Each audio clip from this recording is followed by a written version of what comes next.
कारलीचं कालवण बनवण्यासाठी जवळपास 300 ग्राम एवढी कारली आपण कापून घेतलेली, स्वच्छ धुवून घेतली आहे। कारलीचं कालवण बनवण्यासाठी गॅसवर आपण हे पातेलं ठेवलं आहे। 2 टेबलस्पून एवढंच तेल घेऊया।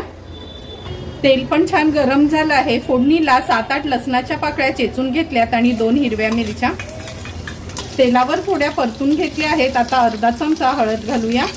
2 चमचे आपला हा घरचा आगरी कोळी मसाला। हळद आणि मसाला तेलावर छान परतून घ्यायचा आहे। नंतर हे सुकं खोबऱ्याचं वाटण आहे ते ऍड करूया। अगदी मूठभरच वाटण घेतलं आहे। गरजेप्रमाणे पाणी ऍड करते। चवीप्रमाणे मीठ ऍड करूया। चिंचेचा कोळ घेतला आहे तो ऍड करते। आता ह्या कालवणाला एक उकळी काढून घेऊया। हे बघा आपल्या कालवणाला पण छान उकळी आली आहे। आता एक एक करून ह्या कारलीच्या तुकड्या मी ह्या सारामध्ये सोडते। कारलीची मच्छी कालवणात सोडली का अगदी अलगद हाताने म्हणजे पळीनी त्याला फक्त फिरवून घ्यायचे, थोडंसं हलवायचंय असं।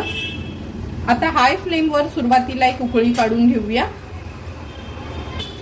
आता मी ह्याच्यावर झाकण ठेवते आणि गॅसची फ्लेम लो टू मीडियम वर ठेवून 8 ते 10 मिनिटांसाठी ही कारलीची मच्छी छान सारामध्ये शिजवून घ्यायची आहे।